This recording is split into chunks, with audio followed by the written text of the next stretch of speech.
ఒకరోజు ఆ సింహం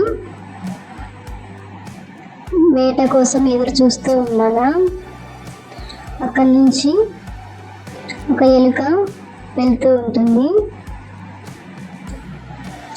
చెట్టు కింద విశ్రాంతి తీసుకోవడానికి ఆ సింహం కూర్చొని ఉంటుంది. అటువైపుగా వెళ్తున్న ఎలుక ఒకటి సింహం కంటపడింది.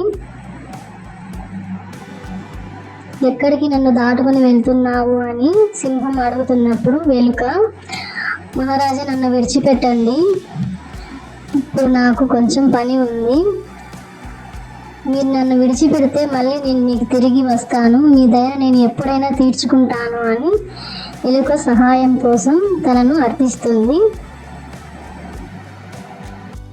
నీవు నాకు సహాయం చేస్తావా, నీవు నా దయను తీర్చుకుంటావా అని అని గిలగిలా కొట్టుకుంటూ నవ్వుకుంటూ ఉంటుంది. ఎలుకను విడిచిపెడుతుంది. నువ్వు స్వేచ్ఛగా వెళ్ళిపోతున్నా అని అంటుంది. ఎలుక అక్కడి నుంచి వెళ్ళసాగింది.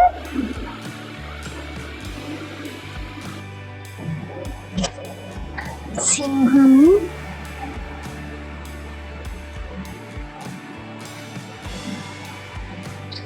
ఎలుక మాట్లాడుకునేదంతా ఒక వేటగాడు వింటూ ఉంటాడు.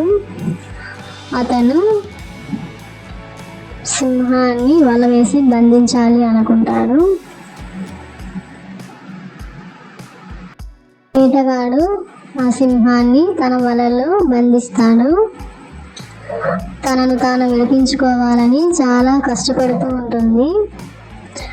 కానీ ఆ నెట్ చాలా బలంగా ఉంటుంది. సింహం గర్జనను విని ఎలుక పరిగెత్తుకుంటూ వచ్చింది.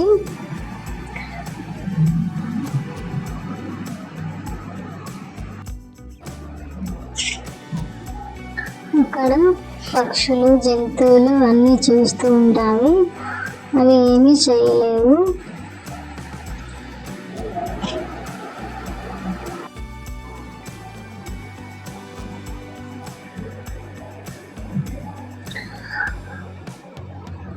ఆ ఎలుక తన పదునైన పళ్ళతో తాడులను త్వరగా కొరుకుట ప్రారంభించింది.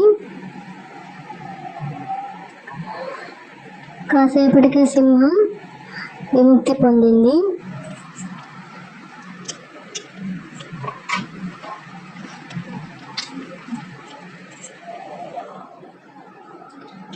సింహము చాలా కృతజ్ఞతతో ఉంది మరియు ఆ రోజు నుండి వాళ్ళు మంచిగా స్నేహితులుగా ఉండేవారు.